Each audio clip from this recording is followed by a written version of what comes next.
We are standing in our main entry, and as you can see, we need walls. Previously, we got our tongue and groove boards on the ceiling, and today it's time to start those walls. We're going to be finishing them with a colored stain. So, I'm looking forward to seeing how this comes out, and I hope that we like the color that we chose.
We've processed our first batch of tongue and groove boards to get on these walls.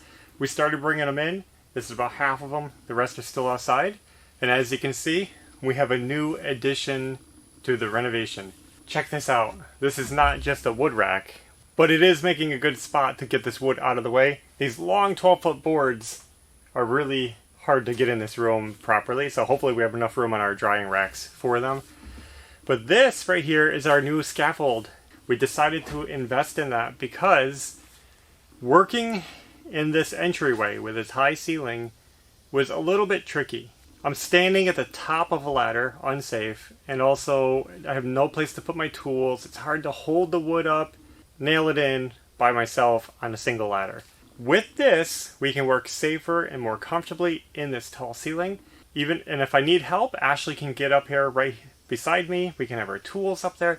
It's going to be awesome. I'm so excited to have scaffold for this room.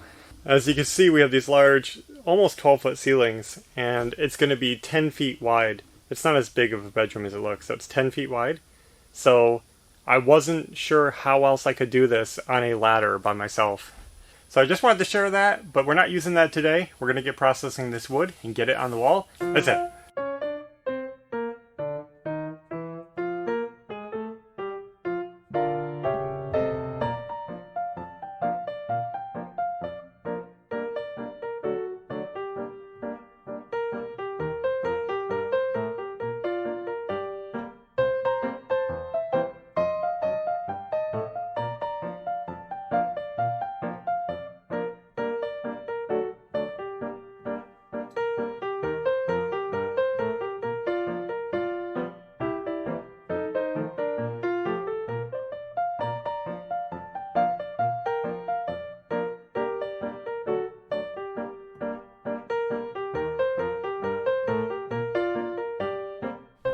Well, Ash and I just finished up this batch of wood, and this was more difficult than all of the wood we've done so far, only because of the 12-foot length.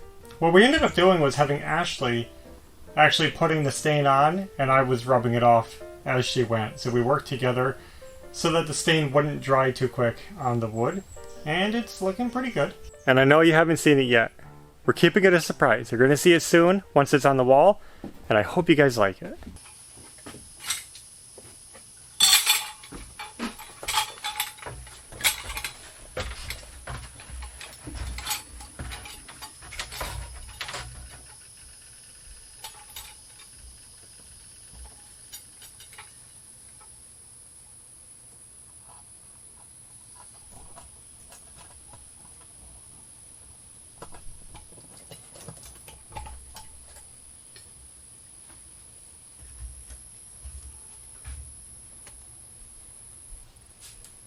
Is that going to be in the way when we do the walls?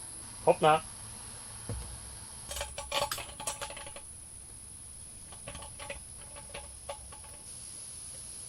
That's it.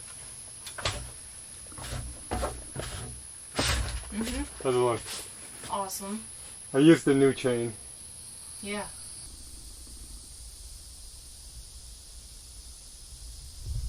This is just a fun little sense of accomplishment for us for getting this far in the renovation. We're not ready for lights yet, but we wanted to get the light installed and it looks awesome in here. I'm not going to be putting the glass on there yet because we still have a lot of wood to do on these walls.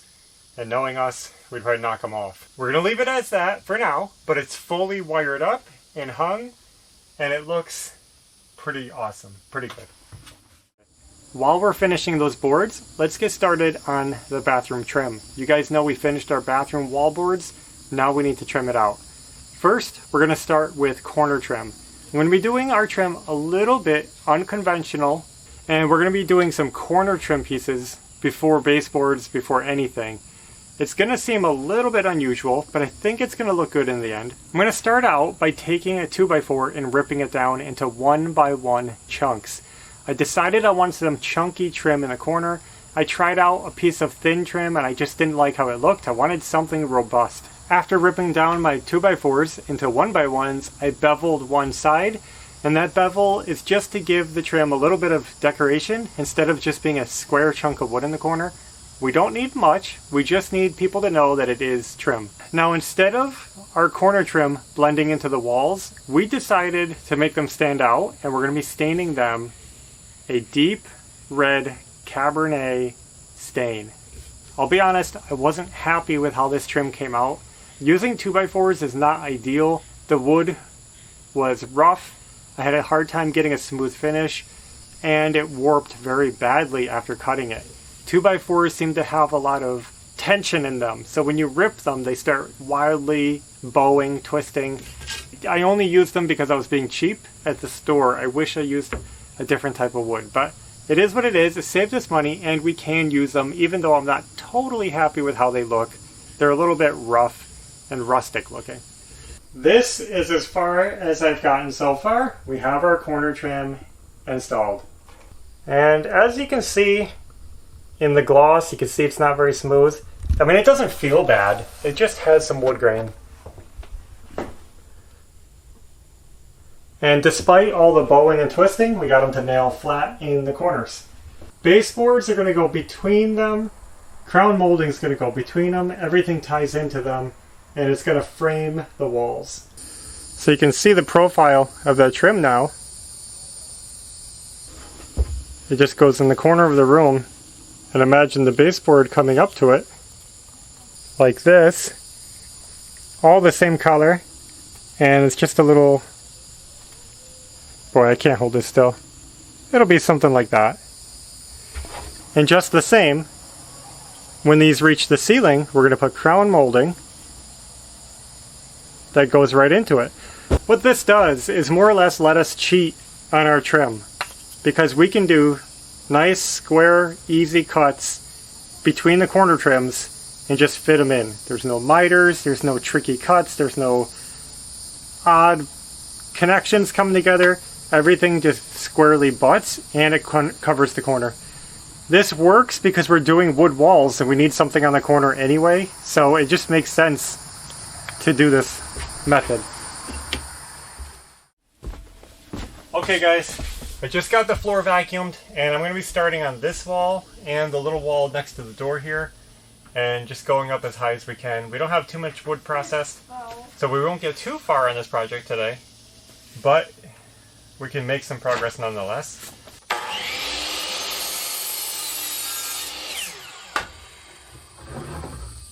Here's the first piece that we're going to put in.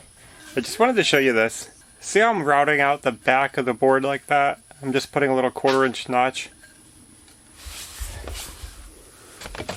That's because, you can't see it, but we have metal strapping on the house. Anywhere there's like a metal strap, things sticking out, I don't want the board to be uneven and being pushed out by that, so I'm grooving the back of my boards to fit around all the hurricane straps and metal nailers and all that stuff. And that way we get a nice flat wall and everything looks even.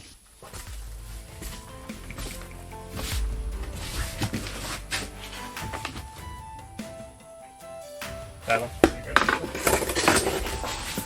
Let me just get it tacked in and then we'll go through it now.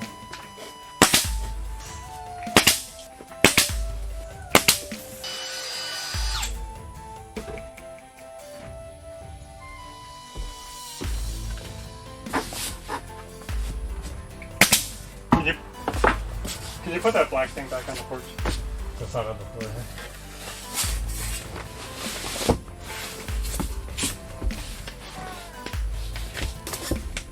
Yeah.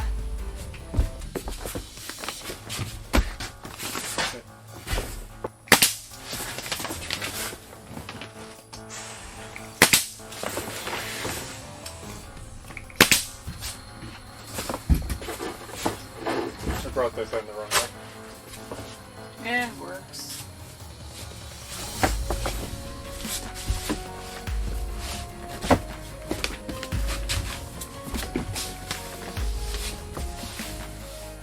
Why? I thought it was looking good. You did?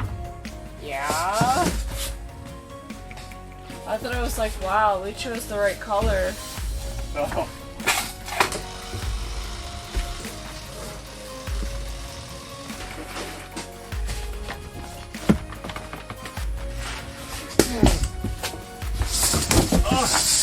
I didn't realize that this was raised up.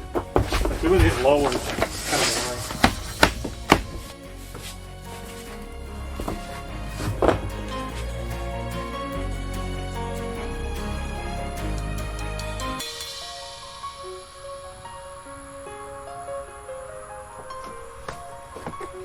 Here is the color that we chose for the entryway, and I hope it's going to show up okay on this video.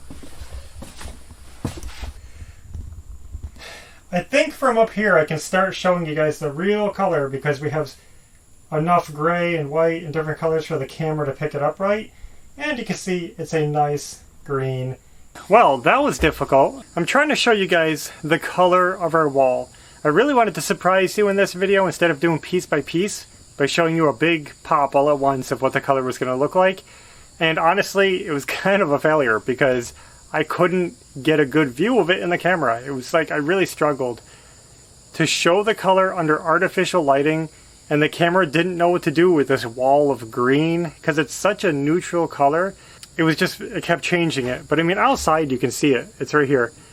And this, in natural light, is what it looks like. A nice, I almost picture it as a tarnished copper. That's what it reminds me of. Now, we didn't want to go over the top, we just wanted a comforting green, and I think we found it. I'm going to leave a link in the description to the paint color so that maybe you could see it on your own monitor instead of through the video, and you can get an idea of what we're doing. This, again, is a solid stain, so you can see the wood grain, and we really like how that's coming out. We did a satin finish lacquer on top of that. So instead of the semi-gloss that we've been doing, like in the bathroom, we decided to go a little softer. It's still got a shine to it, but it's not as harsh. We're really trying to soften it up because now this is getting into the living space, it's not a bathroom. So this color and this style is going to carry on into our living room when we get to that part of the renovation, just to give you guys a heads up of what we're planning right now. And I think it's going to go good with our old feel of the home while keeping it light. That you notice this is a light color. We didn't want to darken up the space too much. And it's going to play well off our red, pink-ish bedroom if we stick with that plan. Green and pink, they work together. That's what we chose. And it's looking pretty awesome. We could only get so much work done because we have to buy another batch of wood right now. And we'll be doing that soon, and we'll continue on with that project. Those 12-foot long boards are really tricky to work with. So much harder than the small pieces we've been doing for the bathroom. It's just harder to process them on the router tables, harder to finish them. It's not terribly difficult, just enough to be annoying when we're trying to move them around and you keep bumping everything. We got a lot done. We made some big progress. I love seeing that light hanging in the hallway. It's so pretty. I think it's pretty. And I can't wait to have it working with the glass globes on it and everything. It's going to look really cool. We also got a trim work started in the bathroom. And I know we didn't make it very far, but next time we're going to have a lot of it installed and it's going to look awesome, I hope. So stay tuned for that. I think that's all I have for now. Thanks for watching, and until next time, take care. Yep. Perfect.